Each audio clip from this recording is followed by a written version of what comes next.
If you've ever watched one of my videos and enjoyed it, please stop what you're doing right now and do me a favor, go click that subscribe button. It costs you nothing, doesn't affect you in any way, but it really helps me out. It helps my channel grow. Thank you so much. I really appreciate it. And now back to your regular scheduled program.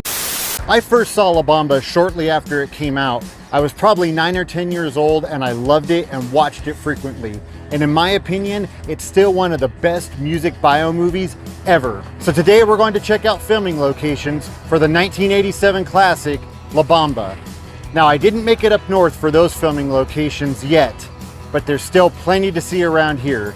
So let's go see what we can find. The Coima Middle School was Ritchie's real-life junior high and the filming location for that horrible plane crash that we see in the movie. We get a shot of the planes flying over the school, and the kids are out here on the schoolyard having PE class. And this is pretty much the exact shot we get of the boys playing basketball with that school building in the background and just a little bit of the volleyball nets. Now, like I said, this is the filming location from the movie, but this is also the real life location of that plane crash. Now, it was a little bit different. In real life, the planes actually crashed somewhere near Hansen Dam, and one of the planes instantly crashed into La Tuna Canyon. The other plane stayed in the air for a few minutes before starting to break apart. A big chunk of the plane landed on a nearby church, and the rest of the plane landed right here on the schoolyard. Now, just like in the movie, Ritchie wasn't here that day because he was at his grandfather's funeral, but it did give him nightmares and a fear of flying. That plane crash took place on January 31st, 1957, and less than a year later, Ritchie returned to his old junior high on December 10th, 1958 to perform a daytime concert during an assembly. That performance was later released on record and is the only live recording of Ritchie Valens. We get a shot of this road, supposedly in the San Fernando Valley, but really here in Fillmore, California. That bridge that you see in the movie would have been located right about here. Now, there were multiple bridges like that here in Fillmore, and they've all been relocated to other areas within the city. This was the house that was used for the Valenzuela house when they first moved to the San Fernando Valley. It's been completely remodeled and looks almost nothing like it did in the movie. And right down there at the end of the driveway, that's where Bob's trailer would have been. And funny enough, there's a trailer there now. It's just on the wrong side of the driveway. The Valenzuela mailbox would have been located pretty much exactly where those trash cans are, and we see Ritchie walking down the middle of the street, and this house right back here can be seen in the background. The roof looks pretty much exactly the same. Of course, later we see Bob coming up to the front door and having the conversation with Ritchie's mother. Right about here is where that swing set would have been, where Ritchie's sitting and playing guitar, singing for his little sister. And in the background behind Ritchie, it's pretty much just an empty field, and that's where this apartment building sits today. Ritchie's high school was San Fernando High, and this is pretty much the first shot we see of it in the movie. A little bit later in the movie, we see Donna and Susie walking down the sidewalk right here, talking about Ritchie. They get to right about here, and they stop when they see Ritchie come pulling up in his convertible. Ritchie's parked right about here talking to Donna. He offers to give her a ride home, and when she jumps in the car, all the students that were standing over here come rushing over to Ritchie's car asking for an autograph. Ritchie and Donna would have been sitting in his car right about here signing autographs for all the students. We see Ritchie and Donna walking past the front of the school right here. All the other high school students are hanging out here in front watching them walk by. And of course, we see that San Fernando High School mural up there. Same exact mural that we see in the movie. Believe it or not, this is where Ritchie goes to audition for the Silhouettes and later plays at the garage party. It looks a lot different, but this is the location. So Ritchie's walking right here in the street past that bridge that used to be right there. And then he heads up the driveway to the garage where the Silhouettes are having practice. A little bit later during the garage party, Bob was leaning up against the railing of the bridge, which would have been located right about here. Ritchie's mom and little sisters were parked right across the street watching him perform. And it's right here where we see Ritchie's mom say that awesome line that I love so much. Daddy was a full-blooded Yankee Indian. And notice those two palm trees behind the house. Those can be seen when Ritchie's first arriving to the band audition. They're just a lot taller now. That bridge that can be seen during the band audition and the garage party is the exact same bridge at the end of the movie where Bob yells the famous line. Bob would have walked along the bridge right here, stopped in the middle, the camera would have been right down there looking up at where I'm standing, and Bob would have yelled that famous line. Now there's lots of arguments online about where that bridge is actually located. Some people say it's located in Northern California. Some people say it's located in another part of LA. But if you compare the bridge at the end of the movie to the one when Ritchie's showing up to the band audition, you can see it's the exact same bridge. In the Cameron Woods area of Sherman Oaks, this was Donna's house, and as you can see, it looks almost exactly like it did in the movie. Ritchie and Donna would have been walking right here next to this white fence, which has been updated, but right back there, that well can be seen in the background behind them as they're walking. As they're walking in front of the house right next door to Donna's, the peak of this house can be seen behind Ritchie as well. Now that white picket fence that surrounded Donna's house is no longer there, but it's right in this area where Ritchie and Donna are standing when we see Donna's dad pull into the driveway and park pretty much where that white van is. And it appears to be the exact same fence that we see in the movie. Everything on the house looks pretty much just like it did, except for maybe a new roof, and they added those fake windows up there on the roof, but everything else is exactly the same. Donna's dad starts to walk up that path right there, and then he stands right next to the tree as Ritchie's asking Donna if she'll go to the garage party. After she says yes, Ritchie gets excited and runs off this way, jumping up and hitting the leaves of that very first tree right there. And of course, a little bit later in the movie, we see Ritchie show up to the front door to confront Donna, and it still has those 3 windows on either side of the door. In the movie, there's some type of little creepy dolls or puppets in those windows. But right there, that's the spot. That's where Ritchie and Donna stand having that conversation about whether or not she's seeing other guys. Right there inside the Cowboy Palace Saloon is where Bob and Ritchie perform Oh Boy.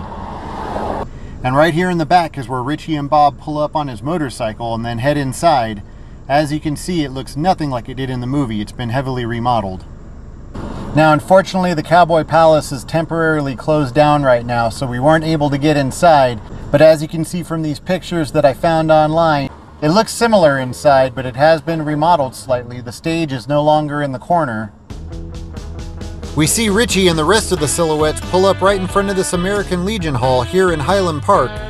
Now, the American Legion Hall that Ritchie played at in real life was located in San Fernando, California. Ritchie gets out of the car and stands right in front of this flagpole right here with these 3 windows in the background behind him. Those windows that we see in the background behind Ritchie are now covered up, but in the movie you can see these plaques behind Ritchie, and as you can see, they're still here today.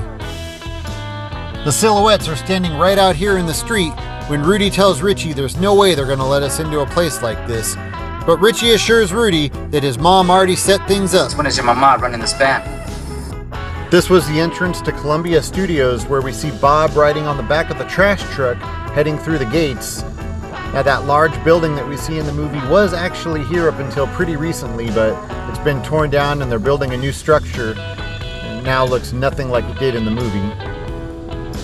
The drive-in movie theater that Ritchie takes Donna to was located right here and was the Studio Drive-In in Culver City. It closed in 1993 and was demolished in 1998 to make way for this housing development. Located right behind Capitol Records, this apartment building on the corner is where the building used to be that was used for KFWB, the radio station where Ritchie's manager goes to promote his new record. This used to be Otts Restaurant, the restaurant where Ritchie's mom works as a waitress. And I believe this is also where we see Ritchie and Donna having a date where Ritchie swings around that soggy French fry. Now, of course, the building's changed a lot, but you can still match it up by that utility pole on the top of the roof behind the building and the one right out here on the sidewalk in front. Plus that air conditioning unit's in the same place as the one that you see in the movie.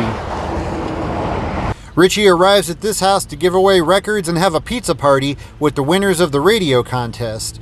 Now this house is located directly across the street from Donna's house, and as you can see, it looks pretty much exactly like it did in the movie. This lamp can be seen in the background behind Ritchie when all the kids are gathering around him. It appears to be the exact same lamp. We see Bob and his motorcycle gang pull up right here in this intersection. They would have pulled up on their motorcycles and stopped right here in front of this building. And that's when Bob notices Ritchie in the phone booth at the gas station right across the street. And here's that gas station. Now it's a sushi restaurant, but the building looks pretty much exactly the same. The service garage that was on the side of the gas station has been torn down, but pretty much everything else looks the same. Right here is where the phone booth would have been, just to the right of that first pillar. When Bob pulls up on his motorcycle, you can see a car showroom across the street, and here's the building that they used for that car showroom. Today it's a thrift store.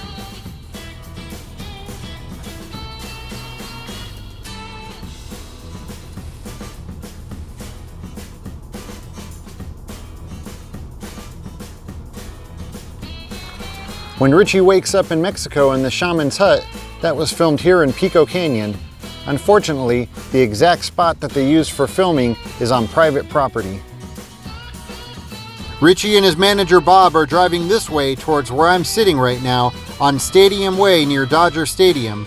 Pretty much that entire scene with Ritchie and Bob driving in his convertible was shot here on Stadium Way, just going back and forth. When we see the shots of Ritchie driving the car, you can see the park beside him. And when we see the shots of Bob riding in the passenger seat, you can see this hill behind him. Right here is where they're driving when Bob says to Ritchie, "I thought you didn't like flying," and Ritchie replies, "I don't." But I love driving fast. As soon as Ritchie's music career starts to take off, the first thing he does is buy his mom a new house. And here it is. It looks pretty much exactly like it did in the movie, except for all the trim being painted a different color.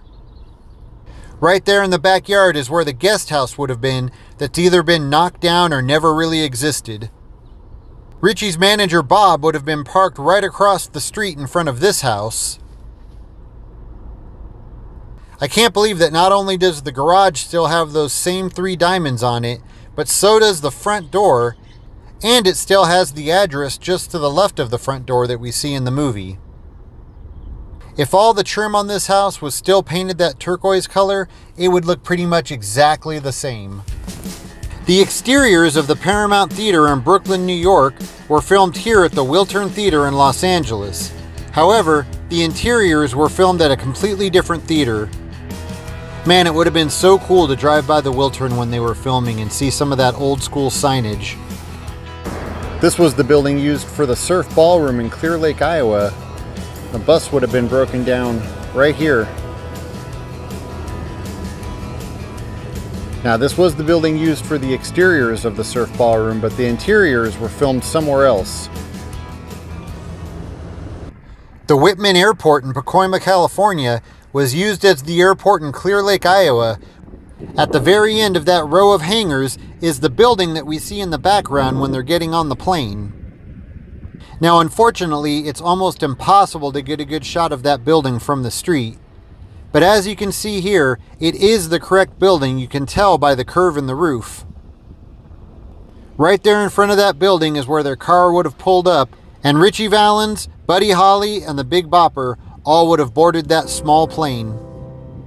This is pretty much the exact shot we get as we see all the cars driving on their way to Ritchie's funeral.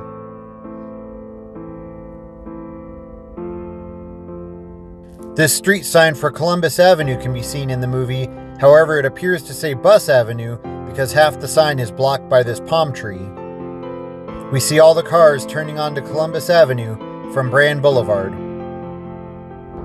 I'm standing in almost the exact same spot that Rick Dees was standing in when he was reporting on Ritchie's funeral as the cars came pulling into those gates right behind me. And here's the real grave of Ritchie and his mom. As you can see, some people have been here recently leaving flowers for them.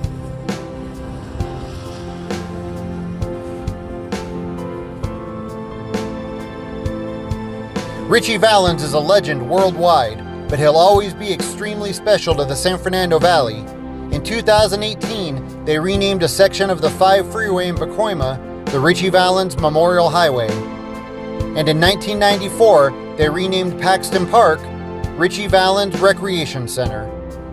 It includes a community center, the Ritchie Valens pool, and this awesome music-themed playground for the kids.